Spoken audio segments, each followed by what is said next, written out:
Hello dear students, ਬਹੁਤ ਹੀ ਪਿਆਰੇ ਬੱਚਿਓ। ਬੇਟਾ ਅੱਜ ਆਪਾਂ ਤੁਹਾਡੇ ਸਮਾਜਿਕ ਵਿਗਿਆਨ ਵਿਸ਼ੇ ਦੇ ਵਿੱਚੋਂ NMMS ਦੀ ਪ੍ਰੀਖਿਆ ਜਿਹੜੀ ਹੋਣੀ ਹੈ ਤੁਹਾਡੀ, ਉਹਦੇ ਨਾਲ ਸੰਬੰਧਿਤ ਕੁਝ ਕੁਐਸਚਨਸ ਕਰਾਂਗੇ, ਜਿਹਦੇ ਵਿੱਚੋਂ ਪਹਿਲਾ ਕੁਐਸਚਨ ਤੁਹਾਡੇ ਸਾਹਮਣੇ ਆ ਗਿਆ। ਯੂਰਪ ਵਿੱਚ ਆਧੁਨਿਕ ਕਾਲ ਦਾ ਆਰੰਭ ਕਦੋਂ ਹੋਇਆ ਮੰਨਿਆ ਜਾਂਦਾ ਹੈ? ਯੂਰਪ ਬੇਟਾ ਜਿੱਥੇ ਸਭ ਤੋਂ ਪਹਿਲਾਂ ਆਧੁਨਿਕ ਕਾਲ ਦਾ ਆਪਾਂ ਮੰਨਦੇ ਹਾਂ ਆਰੰਭ ਹੋਇਆ, ਉਹ ਹੋਇਆ ਸੀ ਬੇਟਾ ਜੀ 16ਵੀਂ ਸਦੀ ਦੇ ਵਿੱਚ। ਸੋ ਤੁਸੀਂ ਇਹਨੂੰ ਨੋਟ ਕਰਨਾ ਹੈ, ਯੂਰਪ ਵਿੱਚ ਆਧੁਨਿਕ ਕਾਲ ਦਾ ਆਰੰਭ ਕਦੋਂ ਹੋਇਆ? 16ਵੀਂ ਸਦੀ ਦੇ ਵਿੱਚ। ਨੈਕਸਟ ਕੁਐਸਚਨ ਹੈ, ਭਾਰਤ ਵਿੱਚ ਆਧੁਨਿਕ ਕਾਲ ਦਾ ਆਰੰਭ ਕਦੋਂ ਹੋਇਆ? ਬੇਟਾ ਭਾਰਤ ਵਿੱਚ ਆਧੁਨਿਕ ਕਾਲ ਦਾ ਆਰੰਭ ਹੋਇਆ ਉਦੋਂ ਮੰਨਿਆ ਜਦੋਂ ਮੁਗਲ ਬਾਦਸ਼ਾਹਾਂ ਦਾ ਅੰਤ ਹੋ ਗਿਆ ਸੀ, ਜਾਂ ਲਗਭਗ ਅੰਤ ਦੇ ਨੇੜੇ ਸੀਗੇ। ਸੋ ਉਹ ਹੋ ਗਈ 18ਵੀਂ ਸਦੀ। ਸੋ 18ਵੀਂ ਸਦੀ ਦੇ ਵਿੱਚ, ਭਾਵ ਆਪਾਂ ਜੇ ਗੱਲ ਕਰੀਏ ਤਾਂ 200 ਸਾਲ, 2 ਸਦੀਆਂ ਮਗਰੋਂ, ਯੂਰਪ ਤੋਂ ਮਗਰੋਂ 2 ਸਦੀਆਂ ਮਗਰੋਂ 18ਵੀਂ ਸਦੀ ਦੇ ਵਿੱਚ ਭਾਰਤ ਦੇ ਵਿੱਚ ਆਧੁਨਿਕ ਕਾਲ ਦਾ ਆਰੰਭ ਹੋਇਆ ਮੰਨਿਆ ਜਾਂਦਾ ਹੈ। ਥਰਡ ਕੁਐਸਚਨ ਆ ਗਿਆ, ਭਾਰਤ ਵਿੱਚ ਆਧੁਨਿਕ ਕਾਲ ਦਾ ਆਰੰਭ ਕਿਸ ਮੁਗਲ ਬਾਦਸ਼ਾਹ ਦੀ ਮੌਤ ਤੋਂ ਪਿੱਛੋਂ ਮੰਨਿਆ ਜਾਂਦਾ? ਇਹਦੇ ਵਿੱਚ ਸਭ ਤੋਂ ਅਖੀਰਲਾ ਮੁਗਲ ਬਾਦਸ਼ਾਹ ਸੀ ਜਿਹੜਾ ਸ਼ਕਤੀਸ਼ਾਲੀ ਮੰਨ ਕੇ ਚੱਲੀਏ ਤਾਂ ਉਹ ਸੀ ਔਰੰਗਜ਼ੇਬ। ਭਾਰਤ ਵਿੱਚ ਔਰੰਗਜ਼ੇਬ ਦੀ ਮੌਤ ਤੋਂ ਮਗਰੋਂ ਆਧੁਨਿਕ ਕਾਲ ਦਾ ਆਰੰਭ ਮੰਨਿਆ ਜਾਂਦਾ ਹੈ, ਜਿਹੜਾ ਲਗਭਗ 18ਵੀਂ ਸਦੀ ਦੇ ਵਿੱਚ ਹੋਇਆ ਸੀ। ਨੈਕਸਟ ਕੁਐਸਚਨ ਹੈ ਕੁਐਸਚਨ ਨੰਬਰ 4, ਭਾਰਤੀ ਇਤਿਹਾਸ ਅਨੁਸਾਰ ਕਿਸ ਸਦੀ ਨੂੰ ਹਨੇਰ ਦਾ ਯੁੱਗ ਸਮਝਿਆ ਜਾਂਦਾ? ਬੇਟਾ ਭਾਰਤ ਦੇ ਇਤਿਹਾਸ ਦੇ ਅਨੁਸਾਰ ਭਾਰਤ ਦੇ ਵਿੱਚ 18ਵੀਂ ਸਦੀ ਨੂੰ ਹਨੇਰ ਦਾ ਯੁੱਗ ਸਮਝਿਆ ਜਾਂਦਾ ਹੈ, ਕਿਉਂਕਿ ਇਸ ਸਮੇਂ ਆਪਾਂ ਦੇਖਿਆ ਵੀ ਮੁਗਲ ਬਾਦਸ਼ਾਹਾਂ ਦਾ ਅੰਤ ਹੋ ਰਿਹਾ ਸੀ, ਜਿਹਦੇ ਕਰਕੇ ਕੁਝ ਹੋਰ ਵਿਦੇਸ਼ੀ ਤਾਕਤਾਂ, ਡੱਚ, ਫਰਾਂਸੀਸੀ, ਮੁਗਲ, ਅੰਗਰੇਜ਼, ਹੈ ਨਾ, ਅਤੇ ਕੁਝ ਅੰਦਰੂਨੀ ਤਾਕਤਾਂ ਆਪਣੀ ਸਰਵਉੱਚਤਾ ਸਥਾਪਿਤ ਕਰਨ ਲਈ ਭਾਰਤ ਦੇ ਵਿੱਚ ਯੁੱਧ ਕਰ ਰਹੀਆਂ ਸੀ। ਸੋ ਇਹ ਸਮੇਂ ਨੂੰ 18ਵੀਂ ਸਦੀ ਨੂੰ ਹੀ ਹਨੇਰ ਦਾ ਯੁੱਗ ਵੀ ਮੰਨਿਆ ਜਾਂਦਾ ਹੈ। ਨੈਕਸਟ ਕੁਐਸਚਨ ਆ ਗਿਆ ਕੁਐਸਚਨ ਨੰਬਰ 5, ਹੈਦਰਾਬਾਦ ਸੁਤੰਤਰ ਰਾਜ ਦੀ ਨੀਂਹ ਕਿਸ ਨੇ ਰੱਖੀ? ਹੈਦਰਾਬਾਦ ਸੁਤੰਤਰ ਰਾਜ ਦੀ ਨੀਂਹ ਬੇਟਾ 1724 ਈਸਵੀ ਵਿੱਚ ਨਿਜ਼ਾਮ ਉਲ ਮੁਲਕ ਨੇ ਰੱਖੀ ਸੀ। ਸੋ ਇਹਦਾ ਰਾਈਟ ਆਨਸਰ ਆ ਗਿਆ ਨਿਜ਼ਾਮ ਉਲ ਮੁਲਕ, 1724 ਈਸਵੀ। ਨਾਲ ਲਿਖ ਲਿਓ 1724 ਈਸਵੀ। ਆਪਣੀ ਕਾਪੀਆਂ 'ਤੇ ਪਲੀਜ਼ ਇਹਦੇ ਆਨਸਰ ਜਾਂ ਜਿਹੜੀਆਂ ਗੱਲਾਂ ਮੈਂ ਤੁਹਾਨੂੰ ਨਾਲ ਨਾਲ ਦੱਸ ਰਿਹਾ ਉਹ ਨੋਟ ਕਰੀ ਚੱਲੋ, ਉਹ ਵੀ ਇੰਪੋਰਟੈਂਟ ਕੁਐਸਚਨ ਨਾਲ ਬਣਦੇ ਨੇ। ਕੁਐਸਚਨ ਨੰਬਰ 6 ਹੁਣ ਆ ਗਿਆ, ਹੈਦਰਾਬਾਦ ਸੁਤੰਤਰ ਰਾਜ ਦੀ ਨੀਂਹ ਕਦੋਂ ਰੱਖੀ ਗਈ? ਹੁਣੀ ਮੈਨੂੰ ਦੱਸ ਕੇ ਚੁੱਕੇ ਹਾਂ ਕਦੋਂ ਰੱਖੀ ਗਈ ਬੇਟਾ ਜੀ, 1724 ਈਸਵੀ ਦੇ ਵਿੱਚ ਇਹ ਨੀਂਹ ਰੱਖੀ ਗਈ ਸੀ। ਕਿਹਨੇ ਰੱਖੀ ਸੀ? ਨਿਜ਼ਾਮ ਉਲ ਮੁਲਕ ਦੁਆਰਾ ਇਹ ਨੀਂਹ ਰੱਖੀ ਗਈ ਸੀ। ਸੋ ਨੈਕਸਟ ਕੁਐਸਚਨ ਆ ਗਿਆ ਕੁਐਸਚਨ ਨੰਬਰ 7 ਸਾਡੇ ਸਾਹਮਣੇ ਆ ਰਿਹਾ ਹੈ, ਅਵਧ ਨੂੰ ਸੁਤੰਤਰ ਰਾਜ ਕਿਸ ਨੇ ਬਣਾਇਆ? ਅਵਧ ਇੱਕ ਵੱਖਰਾ ਰਾਜ ਸੀ, ਇਸ ਨੂੰ ਸੁਤੰਤਰ ਰਾਜ ਕਿਸ ਨੇ ਬਣਾਇਆ? ਬੇਟਾ ਇਹ ਬਣਾਇਆ ਗਿਆ ਸੀ ਸੁਤੰਤਰ ਰਾਜ ਸਯਦ ਖਾਂ ਦੁਆਰਾ। ਕਿਹਦੇ ਦੁਆਰਾ ਬਣਾਇਆ ਗਿਆ ਸੀ? ਸਯਦ ਖਾਂ ਦੁਆਰਾ ਬਣਾਇਆ ਗਿਆ ਸੀ 1739 ਈਸਵੀ ਦੇ ਵਿੱਚ। ਕਦੋਂ ਬਣਾਇਆ ਗਿਆ ਸੀ? 1739 ਈਸਵੀ ਦੇ ਵਿੱਚ ਸਯਦ ਖਾਂ ਨੇ ਅਵਧ ਨੂੰ ਇੱਕ ਸੁਤੰਤਰ ਰਾਜ ਘੋਸ਼ਿਤ ਕਰ ਦਿੱਤਾ ਸੀ। ਇਸ ਨੂੰ ਵੀ ਨੋਟ ਕਰੋ, ਇੰਪੋਰਟੈਂਟ ਹੈ। ਕਿਹੜੇ ਸਾਲ ਦੇ ਵਿੱਚ? 1739 ਚ ਕੀ ਨੇ? ਸਯਦ ਖਾਂ ਨੇ ਬਣਾਇਆ ਸੀ ਅਵਧ ਨੂੰ ਇੱਕ ਸੁਤੰਤਰ ਰਾਜ। ਹੁਣ ਆ ਗਿਆ, ਕਰਨਾਟਕ ਦੇ ਕੁੱਲ ਕਿੰਨੇ ਯੁੱਧ ਹੋਏ? ਇਹ ਵੀ ਕਾਫੀ ਇੰਪੋਰਟੈਂਟ ਹੈ ਬੇਟਾ। ਕਰਨਾਟਕ ਦੇ ਕੁੱਲ 3 ਯੁੱਧ ਹੋਏ। ਕਿੰਨੇ ਯੁੱਧ ਹੋਏ ਜੀ? 3 ਯੁੱਧ ਹੋਏ, ਕਾਫੀ ਇੰਪੋਰਟੈਂਟ ਨੇ। ਇਹ ਕਰਨਾਟਕ ਦੇ ਯੁੱਧ ਭਾਵ ਇਹ ਇਹਨਾਂ ਜਿਹੜੇ ਭਾਰਤ ਦੇ ਵਿੱਚ ਸ਼ਕਤੀਆਂ, ਵੱਖ-ਵੱਖ ਵਿਦੇਸ਼ੀ ਸ਼ਕਤੀਆਂ ਆਈਆਂ ਸੀ, ਉਹ ਆਪਣਾ ਪ੍ਰਭੂ ਸੱਤਾ, ਆਪਣੀ ਸਰਵਉੱਚਤਾ ਸਥਾਪਿਤ ਕਰਨ ਵਾਸਤੇ ਲੜਾਈਆਂ ਕਰਦੀਆਂ ਸੀ, ਕਿਉਂਕਿ ਉਹ ਬਾਹਰ ਦੇਸ਼ਾਂ ਦੇ ਵਿੱਚ ਵੀ ਲੜੀਆਂ ਜਿੱਥੇ ਉਹਨਾਂ ਦਾ ਅਸਲੀ ਦੇਸ਼ ਸੀਗੇ, ਜਿਵੇਂ ਇੰਗਲੈਂਡ ਅੰਗਰੇਜ਼ਾਂ ਦਾ ਸੀ, ਫਰਾਂਸ ਫਰਾਂਸੀਸੀਆਂ ਦਾ ਸੀ, ਹੈ ਨਾ, ਉਹ ਉਸ ਤਰ੍ਹਾਂ ਦਾ। ਸੋ ਨੈਕਸਟ ਹੋ ਰਿਹਾ, ਕਰਨਾਟਕ ਦੇ ਯੁੱਧ ਕਿੰਨਾ ਸ਼ਕਤੀਆਂ ਦੇ ਵਿਚਕਾਰ ਹੋਏ? ਕਿਹੜੀਆਂ ਸ਼ਕਤੀਆਂ ਦੇ ਵਿਚਕਾਰ ਹੋਏ ਬੇਟਾ? ਇਹ ਹੋਏ ਸੀ ਅੰਗਰੇਜ਼ ਅਤੇ ਫਰਾਂਸੀਸੀਆਂ ਦੇ ਵਿੱਚ। ਸੋ ਦਾ ਰਾਈਟ ਆਨਸਰ ਆ ਗਿਆ, ਅੰਗਰੇਜ਼ਾਂ ਅਤੇ ਫਰਾਂਸੀਸੀਆਂ ਵਿੱਚ ਕਿੰਨੇ ਯੁੱਧ ਹੋਏ? 3 ਹੋਏ।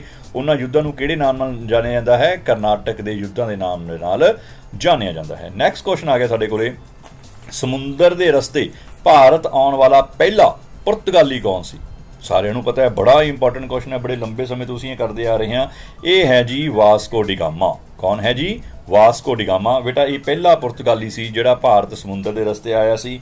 ਇਹ 27 ਮਈ 1498, ਡੇਟ ਨੋਟ ਕਰ ਲਓ, 27 ਮਈ 1498 ਨੂੰ ਭਾਰਤ ਦੇ ਕਾਲੀਕਟ ਵਿਖੇ ਪਹੁੰਚਿਆ ਸੀ ਸਮੁੰਦਰ ਦੇ ਰਸਤੇ। ਭਾਰਤ ਦੀ ਕਾਲੀਕਟ ਬੰਦਰਗਾਹ ਦੇ ਉੱਤੇ ਇਹ ਪਹੁੰਚਿਆ ਸੀ 27 ਮਈ 1498 ਨੂੰ। ਵਾਸਕੋ ਡੀ ਗਾਮਾ ਨਾਮ ਦਾ ਇੱਕ ਪੁਰਤਗਾਲੀ ਸਮੁੰਦਰ ਦੇ ਰਸਤੇ ਭਾਰਤ ਵਿੱਚ ਆਇਆ ਸੀ। ਨੈਕਸਟ ਕੁਐਸਚਨ ਸਾਡੇ ਕੋਲ ਆ ਗਿਆ, ਸੂਰਤ, ਅਹਿਮਦਾਬਾਦ, ਬੜੌਚ, ਆਗਰਾ, ਬੰਬਈ, ਕਲਕੱਤਾ ਹੇਠ ਲਿਖਿਆਂ ਵਿੱਚੋਂ ਕਿਸ ਦੀਆਂ ਮੁੱਖ ਬਸਤੀਆਂ ਸਨ? ਭਾਵ ਕਿਹੜੀਆਂ ਵਿਦੇਸ਼ੀ ਸ਼ਕਤੀਆਂ ਨੇ ਇੱਥੇ ਕਬਜ਼ਾ ਕੀਤੇ ਸੀ, ਜਿਹਨਾਂ ਦੀਆਂ ਮੇਨ ਸ਼ਕਤੀਆਂ ਸੀਗੀਆਂ? ਸੋ ਇਹਦਾ ਰਾਈਟ ਆਨਸਰ ਬੇਟਾ ਜੀ ਸਾਡੇ ਕੋਲ ਆਊਗਾ, ਇਹ ਸਾਰੀਆਂ ਸ਼ਕਤੀਆਂ ਕਿਹਨਾਂ ਦੀਆਂ ਸੀਗੀਆਂ? ਮੁੱਖ ਸ਼ਕਤੀਆਂ ਅੰਗਰੇਜ਼ਾਂ ਦੀਆਂ। ਇਹਨਾਂ ਨੇ ਬਸਤੀਆਂ ਕਿਹਨਾਂ ਨੇ ਸਥਾਪਿਤ ਕੀਤੀਆਂ ਸੀ? ਕਿਹੜੀ ਸ਼ਕਤੀ ਨੇ? ਅੰਗਰੇਜ਼ਾਂ ਨੇ ਇੱਥੇ ਆਪਣੀਆਂ ਮੁੱਖ ਬਸਤੀਆਂ ਸਥਾਪਿਤ ਕੀਤੀਆਂ ਸੀ। ਫਿਰ ਸਾਡੇ ਕੋਲ ਆ ਗਿਆ ਗੋਆ, ਦਮਨ, ਸਾਲਸੈਟ, ਬਾਸੀਨ ਆਦਿ ਹੇਠ ਲਿਖਿਆਂ ਵਿੱਚੋਂ ਕਿਸ ਦੀਆਂ ਪ੍ਰਮੁੱਖ ਬਸਤੀਆਂ ਸੀ? ਉਹੀ ਚਾਰੇ ਸ਼ਕਤੀਆਂ ਫਿਰ ਨੀਚੇ ਆ ਗਈਆਂ। ਇਹਨਾਂ ਦੇ ਵਿੱਚੋਂ ਕਿਹਨਾਂ ਨੇ ਇੱਥੇ ਆਪਦਾ ਪ੍ਰਭੂ ਸੱਤਾ ਸਥਾਪਿਤ ਕੀਤੀ ਸੀ? ਇਹ ਹੈਗੇ ਨੇ ਜੀ ਪੁਰਤਗਾਲੀ। ਸੋ ਉੱਪਰਲੀਆਂ 11ਵੇਂ ਕੁਐਸਚਨ ਦਾ ਰਾਈਟ ਆਨਸਰ ਆ ਗਿਆ ਅੰਗਰੇਜ਼, ਨੀਚਲੇ 12ਵੇਂ ਦਾ ਰਾਈਟ ਆਨਸਰ ਆ ਗਿਆ ਪੁਰਤਗਾਲੀ। ਨੈਕਸਟ ਕੁਐਸਚਨ ਦੇਖੋ, ਕਾਫੀ ਇੰਪੋਰਟੈਂਟ ਕੁਐਸਚਨ ਹੈ, ਈਸਟ ਇੰਡੀਆ ਕੰਪਨੀ, ਅੰਗਰੇਜ਼ਾਂ ਦੀ ਈਸਟ ਇੰਡੀਆ ਕੰਪਨੀ ਜਿਹੜੀ ਭਾਰਤ ਵਿੱਚ ਸਥਾਪਨਾ ਕਦੋਂ ਹੋਈ? ਇਹਦਾ ਬਹੁਤ ਇੰਪੋਰਟੈਂਟ ਕੁਐਸਚਨ ਹੈ। ਰਾਈਟ ਆਨਸਰ ਬੇਟਾ ਤੁਹਾਡੇ ਕੋਲੇ ਆ ਗਿਆ, ਇਹਦਾ ਊੜਾ ਪਾਰਟ ਆ ਗਿਆ। 31 ਦਸੰਬਰ 1600 ਨੂੰ ਇਹ ਈਸਟ ਇੰਡੀਆ ਕੰਪਨੀ ਦੀ ਭਾਰਤ ਵਿੱਚ ਸਥਾਪਨਾ ਹੋਈ ਸੀ। ਬੇਟਾ ਇਹ ਅਸਲ ਦੇ ਵਿੱਚ ਕੀ ਸੀ, ਇਹ ਵਿਦੇਸ਼ਾਂ ਦੀ, ਇੰਗਲੈਂਡ ਦੀ ਇੱਕ ਮਾਰਚੈਂਟ ਹੈ ਨਾ, ਵਪਾਰੀਆਂ ਦੀ ਇੱਕ ਕੰਪਨੀ ਸੀ ਜਿਹੜੀ ਉੱਥੋਂ ਦੀ ਮਹਾਰਾਣੀ ਤੋਂ ਆਗਿਆ ਲੈ ਕੇ ਭਾਰਤ ਆਈ ਸੀ। ਤੇ 31 ਦਸੰਬਰ 1600 ਦੇ ਵਿੱਚ ਇਹਦੀ ਸਥਾਪਨਾ ਭਾਰਤ ਵਿੱਚ ਕੀਤੀ ਗਈ ਸੀ, ਵਪਾਰ ਕਰਨ ਵਾਸਤੇ ਆਈ ਸੀ। ਉਹੀ ਨੈਕਸਟ ਕੁਐਸਚਨ ਇਹਦੇ ਨਾਲ ਰਿਲੇਟਡ ਹੈ। ਇੰਗਲੈਂਡ ਦੀ ਮਹਾਰਾਣੀ ਐਲਜ਼ੀਆ ਨੇ ਈਸਟ ਇੰਡੀਆ ਕੰਪਨੀ ਨੂੰ ਭਾਰਤ ਨਾਲ ਵਪਾਰ ਕਰਨ ਦੀ ਕਿੰਨੇ ਸਾਲ ਦਾ ਇੱਕ ਅਧਿਕਾਰ ਦਿੱਤਾ ਸੀ? ਭਾਵ ਇੰਗਲੈਂਡ ਤੋਂ ਭੇਜੀ ਗਈ ਕੰਪਨੀ ਸੀ ਵੀ ਭਾਰਤ ਜਾ ਕੇ ਵਪਾਰ ਕਰ ਲਓ। ਕਿੰਨੇ ਸਾਲਾਂ ਵਾਸਤੇ ਵਪਾਰ ਕਰਨ ਵਾਸਤੇ ਆਗਿਆ ਦਿੱਤੀ ਸੀ? 10 ਸਾਲ, 15 ਸਾਲ, 20 ਸਾਲ ਜਾਂ 50 ਸਾਲ? ਬੇਟਾ ਇਹਨਾਂ ਨੂੰ ਸਟਾਰਟਿੰਗ ਦੇ ਵਿੱਚ 15 ਸਾਲ ਵਾਸਤੇ ਆਗਿਆ ਮਿਲੀ ਸੀ ਭਾਰਤ ਵਿੱਚ ਵਪਾਰ ਕਰਨ ਦੀ। ਬਾਅਦ ਦੇ ਵਿੱਚ ਇੱਕ ਅਧਿਕਾਰ ਭਾਵ ਮੋਨੋਪਲੀ ਇਹਨਾਂ ਨੂੰ ਦਿੱਤੀ ਗਈ ਸੀ ਵੀ ਤੁਸੀਂ ਜਾ ਕੇ ਉੱਥੇ ਭਾਰਤ ਦੇ ਵਿੱਚ ਵਪਾਰ ਕਰ ਲਓ। ਓਕੇ, 15 ਸਾਲ ਵਾਸਤੇ। ਇਹ ਕਾਫੀ ਇੰਪੋਰਟੈਂਟ ਕੁਐਸਚਨ ਹੈ। ਕੰਪਨੀ ਦੇ ਪ੍ਰਤੀਨਿਧੀ ਸਰ ਥਾਮਸ ਰੋ, ਇਹ ਕੰਪਨੀ ਦਾ ਰਿਪਰੈਜ਼ੈਂਟੇਟਿਵ ਸੀ ਈਸਟ ਇੰਡੀਆ ਕੰਪਨੀ ਦਾ, ਕਿਸ ਮੁਗਲ ਬਾਦਸ਼ਾਹ ਤੋਂ ਭਾਰਤ ਵਿੱਚ ਵਪਾਰਕ ਸਹੂਲਤਾਂ ਪ੍ਰਾਪਤ ਕਰਨ ਵਿੱਚ ਸਫਲ ਹੋਇਆ? ਬਾਅਦ ਦੇ ਵਿੱਚ ਕਿਹਨੇ ਮਤਲਬ ਕਿ ਮੁਗਲ ਬਾਦਸ਼ਾਹ, ਕਿਹੜਾ ਮੁਗਲ ਬਾਦਸ਼ਾਹ ਸੀ ਜਿਨ੍ਹਾਂ ਨੇ ਕੰਪਨੀ ਨੂੰ ਭਾਰਤ ਵਿੱਚ ਵਪਾਰ ਕਰਨ ਦੀ ਆਗਿਆ ਦਿੱਤੀ? ਉਹ ਬੇਟਾ ਮੁਗਲ ਬਾਦਸ਼ਾਹ ਸੀ। ਸਾਡੇ ਕੋਲੇ ਰਾਈਟ ਆਨਸਰ, ਸਾਡੇ ਕੋਲ 4 ਆਪਸ਼ਨਸ ਨੇ, ਇਹਦੇ ਵਿੱਚ ਤੁਸੀਂ ਦੱਸਣਾ ਹੈ औरंगजेब, हुमायूं, जहांगीर या फिर अकबर। राइट आंसर है बेटा जी जहांगीर। काफ़ी इंपॉर्टेंट क्वेश्चन है। जहांगीर वो मुगल बादशाह सी जिन्हें ईस्ट इंडिया कंपनी ਨੂੰ ਭਾਰਤ ਵਿੱਚ ਵਪਾਰ ਕਰਨ ਦੀ ਆਗਿਆ ਜਾਂ ਵਪਾਰਕ ਸਹੂਲਤਾਂ ਦੇਣ ਦੀ ਆਗਿਆ ਦਿੱਤੀ ਸੀ। ਉਹ ਅੰਗਰੇਜ਼ ਅਫਸਰ ਕਿਹੜਾ ਸੀ? ਸਰ ਥਾਮਸ रो। ਇਹ ਵੀ ਯਾਦ ਰੱਖਣਾ, ਸਰ ਥਾਮਸ रो ਮੁਗਲ ਬਾਦਸ਼ਾਹ ਜਹਾਂਗੀਰ ਸੀ ਜਿਹਨੇ ਕੰਪਨੀ ਨੂੰ, ਈਸਟ ਇੰਡੀਆ ਕੰਪਨੀ ਨੂੰ ਭਾਰਤ ਵਿੱਚ ਵਪਾਰ ਕਰਨ ਦੀ ਆਗਿਆ ਦਿੱਤੀ ਸੀ। ਆਪਾਂ ਦੇਖੋ ਆ ਉੱਪਰ ਸ਼ਬਦ ਲਿਖਿਆ ਹੋਇਆ ਸੀ ਅੰਗਰੇਜ਼, ਈਸਟ ਇੰਡੀਆ ਕੰਪਨੀ ਅੰਗਰੇਜ਼। ਨੀਚੇ ਆ ਗਿਆ 16 ਨੰਬਰ ਕੁਐਸਚਨ 'ਚ ਦੇਖੋ, ਫਰਾਂਸੀਸੀਆਂ ਨੇ ਭਾਰਤ ਵਿੱਚ ਆਪਣੀ ਵਪਾਰਕ ਕੰਪਨੀ ਦੀ ਸਥਾਪਨਾ ਕਦੋਂ ਕੀਤੀ? ਇਹਨਾਂ ਦਾ ਨਾਮ ਵੀ ਈਸਟ ਇੰਡੀਆ ਕੰਪਨੀ ਸੀ। ਫਰਾਂਸੀਸੀਆਂ ਨੇ ਜਿਹੜੀ ਕੰਪਨੀ ਦੀ ਸਥਾਪਨਾ ਕੀਤੀ ਸੀ ਉਹਦਾ ਨਾਮ ਵੀ ਈਸਟ ਇੰਡੀਆ ਕੰਪਨੀ ਸੀ। ਤਾਂ ਹੀ ਮੈਂ ਉੱਪਰ ਤੁਹਾਨੂੰ ਅੰਗਰੇਜ਼ ਸ਼ਬਦ ਲਿਖਿਆ ਹੋਇਆ ਸੀ ਵੀ ਤੁਸੀਂ ਅੰਗਰੇਜ਼ ਨੂੰ ਸਮਝ ਲਓ ਵੀ ਅੰਗਰੇਜ਼ਾਂ ਦੀ ਈਸਟ ਇੰਡੀਆ ਕੰਪਨੀ ਸੀ। ਹੁਣ ਫਰਾਂਸੀਸੀਆਂ ਨੇ ਭਾਰਤ ਵਿੱਚ ਆਪਣੀ ਕੰਪਨੀ ਕਦੋਂ ਸਥਾਪਿਤ ਕੀਤੀ? ਇਹਦਾ ਰਾਈਟ ਆਨਸਰ ਆ ਗਿਆ ਬੇਟਾ ਜੀ 1664 ਈਸਵੀ। ਜੇ ਕਦੇ ਪੇਪਰ ਦੇ ਵਿੱਚ ਪ੍ਰਸ਼ਨ ਆ ਜਾਏ ਫਰਾਂਸੀਸੀਆਂ ਨੇ ਭਾਰਤ ਵਿੱਚ ਆਪਣੀ ਈਸਟ ਇੰਡੀਆ ਕੰਪਨੀ ਕਦੋਂ ਸਥਾਪਿਤ ਕੀਤੀ ਤਾਂ ਉਹ ਆਪਾਂ 1600 ਨਹੀਂ ਲਿਖ ਕੇ ਆਉਣਾ, ਉਹ 1664 ਲਿਖ ਕੇ ਆਉਣਾ। ਕਲੀਅਰ? ਇੰਪੋਰਟੈਂਟ ਕੁਐਸਚਨ ਹੈ ਵੀ।